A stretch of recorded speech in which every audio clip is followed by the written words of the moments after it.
नमस्कार दोस्तों, कैसे हैं आप सब। उम्मीद करती हूँ कि आप सब बहुत अच्छे होंगे और ये बताने के लिए नीचे कमेंट बॉक्स में जय माता दी ज़रूर लिखें। आज के वीडियो में हम बात करते हैं करवा चौथ से संबंधित कुछ ऐसे बातें जो कि आपको जानना बहुत ज़रूरी है। करवा चौथ जो कि कार्तिक मास के कृष्ण पक्ष के चतुर्थी तिथि को ये व्रत रखा जाता है। पति की लंबी उम्र के लिए, सौभाग्य की वृद्धि के लिए रखा जाता है और अखंड सौभाग्य इससे मिलता भी है। तो ये व्रत रखना चाहिए और बहुत से लोगों के मन में थोड़ा बहुत कुछ प्रश्नों को लेकर डाउट रहता है, तो उस डाउट को मैं यहाँ क्लियर करूँगी। तो वीडियो को आप लोग अच्छे से देख ले। कोई भी सवाल होगा नीचे कमेंट बॉक्स में ज़रूर बताएं।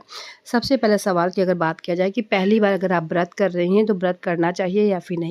देखिए, किसी भी तरह का सूतक पातक नहीं लगा है तो व्रत आप कर सकती हैं।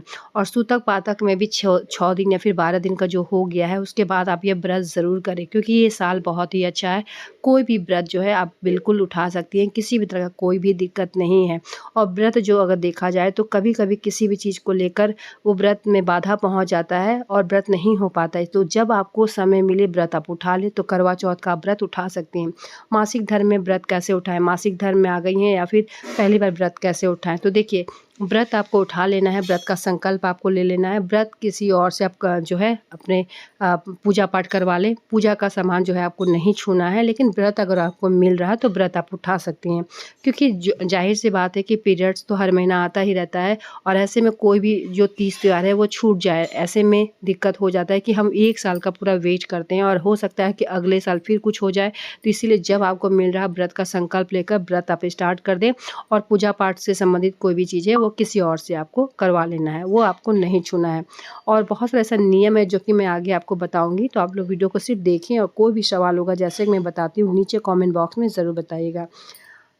तीसरे सवाल की अगर बात किया जाए कि अगर ससुर नहीं है और सास का बायना आपको किसको देना है, क्योंकि करवा चौथ में सास के नाम का बायना निकाला जाता है और सास को दिया जाता है।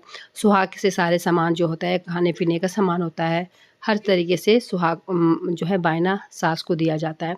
तो अगर ससुर नहीं है तो सास को बायना कैसे दें, क्योंकि ये बायना जो होता है सौभाग्य की वृद्धि के लिए होता है, तो इसे सुहागिन महिलाओं को ही दिया जाता है। तो आपसे बड़े कोई भी अगर ससुराल पक्ष में, मायके पक्ष में नहीं दिया जाता है, क्योंकि ये दान का सामान हुआ और मायके में बेटी जो है वो दान का कोई भी सामान नहीं दिया जाता है, इसे दोष पड़ता है मायके वालों को। ठीक है। तो आपको जो है वो ससुराल साइड में भी किसी को, आपके जो भी रिलेटिव में जो आपसे बड़े हैं उनको ये बायना आप दें और प्रणाम कर लें। और अगर ससुर है तो आपको सास को देना चाहिए। साथ ही आपको एक बात का ध्यान रखना है कि सास का नाम का कुछ गिफ्ट आपको ज़रूर से ज़रूर सास को भी देना है। कुछ कुछ भी ले लें, जैसे कि अभी ठंडे का मौसम है तो उलेन शॉल हो, कुछ भी आप सास को ज़रूर दें, लेकिन जो बायना निकालिए वो सुहागिन महिला को ही देना है। ये क्लियर हो गया। और साथ ही कि बहुत सारी जगहों पे जैसे कि सीख नहीं मिल पाता है तो आप दुर्वा घास को सुखा कर भी उसे सीख के रूप में आप प्रयोग कर सकते हैं। बहुत सारे जगह ऐसा है जहाँ बहुत सारी चीज़ नहीं मिल पाता है, लेकिन बिना चीज़ मिले भी हुए भी किसी न किसी तरीके से उपाय करके उस व्रत को आपको अच्छे से निष्ठापूर्वक पूर्ण करना है। ठीक है, पति के लिए ये व्रत होता है तो अच्छे से इस व्रत को आप करें। और ये व्रत है कि सुबह सवेरे आपको संकल्प ले लेना है, व्रत का आप संकल्प ले लें और उसके बाद पूरे दिन का ये फास्टिंग होता है। और शाम के समय जो होता है, चंद्र देव की पूजा करने के बाद, अर्घ देने के बाद, पति को जो है वो देखने के बाद ही व्रत तोड़ा जाता है। तो पूजा जो होता है पति की लंबी उम्र के लिए, दीर्घायु के लिए होता है। तो इस दिन आपको अच्छे से रहना है और मुख से आप शब्द बिल्कुल भी नहीं बोलना है। रविवार के 20 तारीख को जो है व्रत है, यानी 20 अक्टूबर रविवार के दिन है। और बाल वगैरह आपको जो धोना है वो शनिवार के दिन बाल आप ज़रूर धो लें। किसी भी तरह का ऐसा नहीं है कि शनिवार को बाल नहीं धोते हैं।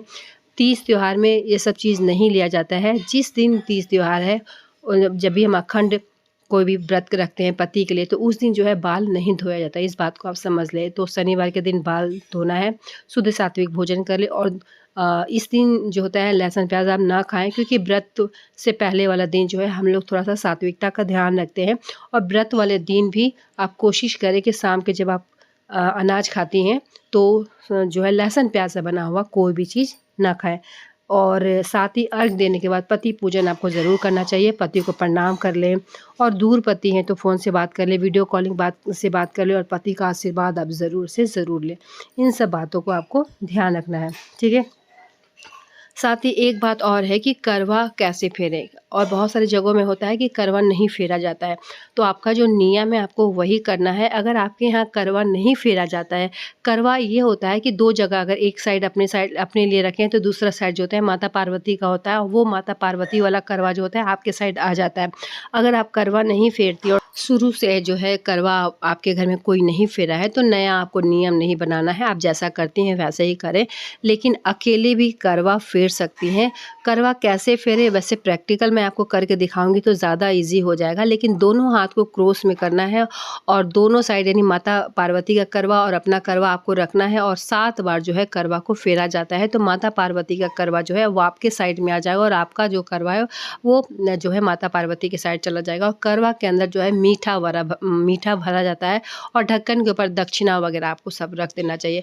कहीं पानी होता है भरा जाता है, चीनी भरा जाता है, मिठाई भरा जाता है, तो ये सब जो है करवा में भरा जाता है। तो अकेले भी करवा आप फेर सकते हैं 7 बार क्रॉस यानी हाथ को आपको तिरछा रख के करवा बहुत ही आसानी से आप फेर सकती हैं।